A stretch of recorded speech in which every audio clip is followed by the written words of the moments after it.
ये रूस पर यूक्रेन का फिर से जोरदार अटैक। 1 जून को जो अटैक हुआ था आपको याद होगा, आज ठीक 1 महीने बाद 1 तारीख आज फिर से है और आज फिर एक बड़ा हमला हुआ है। डोनेट्स्क और लुहांस्क में ड्रोन और मिसाइल से अटैक, ईंधन डिपो और सैन्य मुख्यालय में आग लगी। ये देखिए जरा, ये तस्वीरें देखिए किस तरीके से सुलग रहा है लगातार धरती का यह हिस्सा। पिछले 3 साल से यहां की आग बुझ नहीं रही। 8वीं गार्ड्स कंबाइंड आर्म्स आर्मी के मुख्यालय पर हमला किया गया है। रशिया का यह हमला, डोनेट्स्क और लुहांस्क के इलाके में यह हमला, हालांकि इनमें से ज्यादातर जगहों पर पहले ही रशिया का कब्जा, लेकिन रशिया को पीछे खदेड़ने और वापस उस जगह पर अपनी पहले स्टेटस को बाउंड्री के लिहाज से स्थापित करने के प्रयास में है। इधर यूक्रेन और रशिया ये होने नहीं देना चाहता।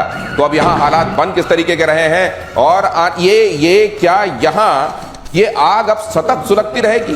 क्या ये उस तरह का ज्वालामुखी बन गया है जिसको जो अब बुझने को तैयार दिखाई नहीं दे रहा है? धरती के इस हिस्से के संदर्भ में जानना इसलिए आवश्यक है क्योंकि कभी भी धरती के किसी भी हिस्से में लगी हुई एक चिंगारी पूरी दुनिया को अपनी जद में ले सकती है। मेजर गौरव आर्य मेरे साथ मौजूद है, एयर मार्शल पीके श्रीवास्तव मेरे साथ जुड़ गए हैं। रशिया यूक्रेन ठीक 1 महीने बाद, 1 जून को हमने एक बड़ा हमला देखा था, आज 1 महीने बाद, ठीक 1 महीने बाद फिर से ये हमला। ये क्या ये किसी स्ट्रैटेजी का पार्ट आपको दिखाई देता है मेजर गौरव? दिनेश भाई, मैं आपको एक बात बताना चाहता हूं कि मुझे ऐसा लग रहा है जिस जोश और खरोश से ट्रंप बीच में आया था कि 20 तारीख को मैं कुर्सी पे विराजमान हूंगा, 21 तारीख को सब गेम खत्म कर दूंगा। अब वो हुआ नहीं। ट्रंप को आए हुए लगभग 6 महीने होने वाले हैं और कोई युद्ध विराम नहीं हुआ है। मुझे लगता है कि ट्रंप की नजर हट चुकी है अब यूक्रेन से, और इसके बीच में होड़ इस चीज की है कि साहब जो यूक्रेन के नेचुरल रिसोर्सेज हैं, जो उसके खनिज पदार्थ हैं, जो जमीन के नीचे है, उसका मालिक कौन होगा? ट्रंप एक दावेदार है। ट्रंप ने बोला है कि मुझे पूरे यूक्रेन का 50% रिसोर्सेज चाहिए, ये ट्रंप ने बोला है। लेकिन पुतिन ने कहता है भाई मैं पहले ही घेर लूंगा।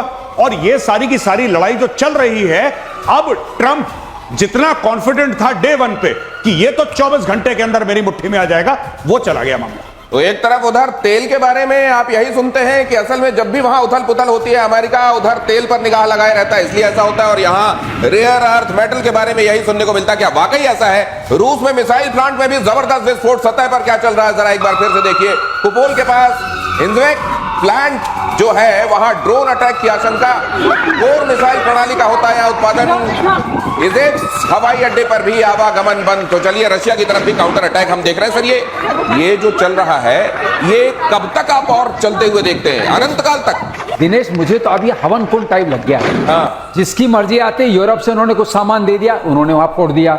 इधर से रशिया ने कुछ सामान लिया, फोड़ दिया। ये हवन कुंड टाइप बन गया है और इसको बनाने की जिम्मेदारी जितनी की पुतिन की है उससे उतनी भी यूरोपियन कंट्रीज की भी है और अमेरिका की भी है। क्योंकि जब तक बैलेंस ऑफ पावर ऐसा रहेगा, जो दूसरा आदमी सोचता रहे कि मैं जीत सकता हूं, मैं बचा सकता हूं, तब तक लड़ाई चलती रहती है। जब इम्बैलेंस में कुछ गैप आएगा, जब किसी को लगेगा नहीं मैं हार सकता हूं, और ये सोचना कि रशिया को हरा देंगे, अगर ये यूरोपियन रणनीति है तो हो नहीं पाएगा। अटैक इजेक्स पर अटैक मतलब रशिया के मिड में जाकर अटैक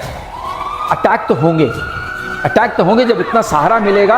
आप एक तरफ देखिए जितनी कंट्रीज इन्वॉल्व हैं, अगर इनकी जीडीपी लीजिए तो हाफ ऑफ द वर्ल्ड की जीडीपी है उनकी। वो क्या जिसको हम बोलते हैं ना टोटल जीडीपी, आप मानते हैं $100 ट्रिलियन, तो इन सबकी मिलाकर के करीब $50 ट्रिलियन है।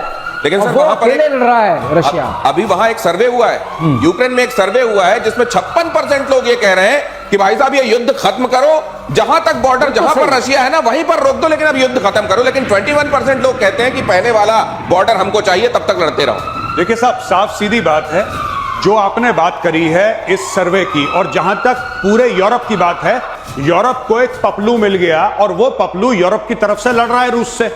यूरोप का यह फायदा है कि जब तक यूक्रेन लड़ रहा है रूस से, रूस को वहां पे रोका जा रहा है यूक्रेन के बॉर्डर पे, और पिछले 3 साल से तो यूक्रेन रोक ही रहा है। दूसरी चीज, अगर यूक्रेन गिरता है तो फिर गाज इनके ऊपर गिरेगी, जो कि यूक्रेन के पीछे। और यूक्रेन कहां है दोस्तों?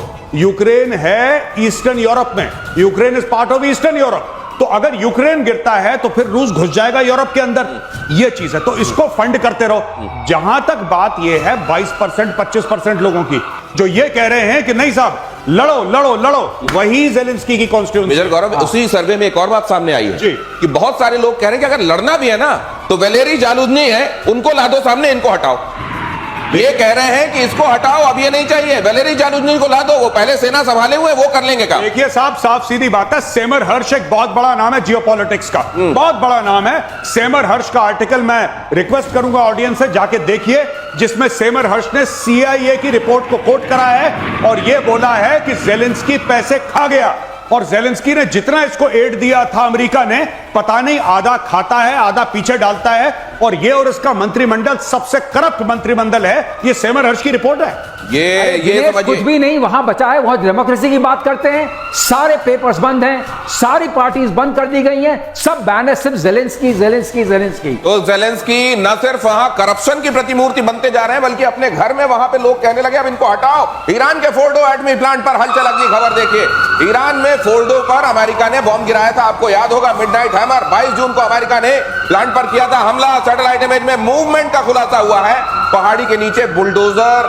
ट्रक वगैरह दिखे हैं, प्लांट के गेट पर निर्माण से जुड़ी मशीनें। जरा बिग वॉल पर दिखाइए इसको, और सर ये पिक्चर्स अगर आप लोग एक्सप्लेन कर पाए, ये सैटेलाइट इमेज जरा इसको पूरे में दिखाइए। ये मेरे को यहाँ ब्रेकिंग नहीं, यहाँ पर आप पिक्चर डालिए, ये देखिए, ये फोर्डो खैर पहचान में नहीं आ रहा है, ये फोर्डो जैसा लग रहा है लेकिन है फोर्डो। अब ये फोर्डो जो है इसमें सब तो फूटा पड़ा है, यहां ट्रक बुलडोजर पहुंचने का मतलब क्या है सर? यहां मुझे लगता है कि ये कोशिश ये कर रहे हैं क्या हम अंदर जा सकते हैं, लेकिन मुझे नहीं लगता ये अंदर जा सकते हैं। क्या हमारी इस वक्त वहां जो सिचुएशन होगी, ये समझिए न्यूक्लियर की फैक्ट्री है, तो फैक्ट्री में कुछ साबुत बचा है क्या? साबित बचा नहीं होगा, जो हुआ है सब कुछ गिर गया है। ये यहां क्यों गया है, क्या ढूंढने के लिए गया है, इसको हमें ही ढूंढना पड़ेगा। ये तो ऐसा लग रहा है जैसे फॉसिल, किसी चट्टान में फॉसिल नहीं दिखाई देते, करेक्ट, बिल्कुल फॉसिल की तरह दिखाई। फोर्डो तो लग ही नहीं रहा है, ये फॉसिल जैसा लग रहा है। और इस फोर्डो जाने के लिए जो रूट है वो भी ऐसे चक्राकार है और नीचे जाता है, क्योंकि गड्ढे में है ये। मुझे वो याद आ रहा है कि जहां जला है जिस्म, दिल भी जल गया होगा, दिल भी जल गया होगा। देते हो अब राख जुस्तजू क्या है, अब यहाँ जुस्तजू चल क्या रही है, हो क्या रहा होगा सर मेजर गौरव? पता नहीं, मुझे ऐसा लगता है कि कुछ, वैसे ट्रम्प बता सकते हैं, ट्रम्प बताते हैं ना कि वहां ट्रक क्यों गए थे, मजदूर लेके गए थे, क्या गए थे, उनके पास ज्यादा खबर रहती है। हो सकता है वो 3 दिन बाद बताए कि हाँ गए क्यों थे बुलडोजर। पर मुझे ऐसा लगता है कि जितना ट्रंप बोल रहा है कि सब खत्म हो गया है, देखिए अमेरिकन इंटेलिजेंस कम्युनिटी में इसके बीच में दरार है कि कितना डैमेज हुआ है, और कितना डैमेज हुआ है किसी को पता ही नहीं। पता नहीं ट्रंप क्यों दे रहा चंडू खाने की, कितना हो गया इतना हो गया, किसी को नहीं पता। भाई किसने जाके देख लिया वहां पे? सही बात। अगर ये बम गिरा होगा तो क्या बचा होगा, ये होगा के चक्कर में पूरा एनालिसिस हो रहा है। ये कमाल की बात है कि वहां जो खुफिया एजेंसी की प्रमुख है वो जो कहती हैं ट्रंप वो मानते नहीं है, और ट्रंप के पास बड़ी खुफिया खबरें होती है। कमाल की बात है। देखिए नेक्स्ट जनरेशन हथियार पर काम कर रहा है इजराइल, अगली खबर देखिए। सीक्रेट हथियारों का स्टॉक भी बढ़ा रहा है इजराइल। अब इजराइल ने अपना SWOT एनालिसिस कर लिया होगा, स्ट्रेंथ, वीकनेस, अपॉर्चुनिटी, थ्रेट, उसको समझ में आ गई होगी। Standoff weapon, iron beam, laser weapon, drone, गुप्त हथियारों ने ईरान में मचाया था कोहराम। अब असल में इसकी सबसे बड़ी फाइंडिंग क्या होगी इजराइल की, कि ये होना चाहिए मेरा आयरन डोम और मजबूत होना चाहिए। जी, एक तो ईरान एक काम करेगा कि ईरान ऑल्टरनेट निकालेगा बंकर बस्टर का। अच्छा, जैसे भारत ने निकाला और अमेरिका का मुंह ना देखना पड़े। जी हाँ। जैसे आपने कल कवर करा था, अरे आपने कल बोला और आज वो खबर सब जगह है, और इसके लिए आपको बधाई। ये आपने कल ही बता दिया था कि अग्नि में नया एक्सपेरिमेंट हो रहा है जिसमें बंकर बस्टर के तौर पर, अच्छा ये भी है कि हमको कोई बॉम्बर नहीं चाहिए होगा, हम यहीं से उसको मारेंगे और वहां जाकर यही खास बात होगी। एयर वाइस मार्शल पीके श्रीवास्तव कहते हैं कि ये हम रॉकेटरी में सबसे अच्छे हैं चीजों को उछालने में, तो यहां से उछलेगा और उधर जाके, हाँ अपनी बात कही सर। जी, तो बेसिकली क्या था कि जैसे भारत ने करा 5000 किलोमीटर रेंज की अग्नि का आपने रेंज कर दिया 2500, और आपने उसमें 7.5 टन उसके अंदर हाई एक्सप्लोजिव डाला। यह भारत से उड़ेगा, जमीन के नीचे पाकिस्तान में जाएगा और वहां पे कर देगा हर हर महादेव। ये खबर क्या हम यहां डाल सकते हैं? ये खबर पूरे तौर पर एक बार दिखा दीजिए। इस खबर को यहां पहले डालिए और उसके बाद हम आगे चलेंगे। एयर मार्शल श्रीवास्तव कुछ कहना चाहते हैं, पहले ये खबर में दिखा दूं।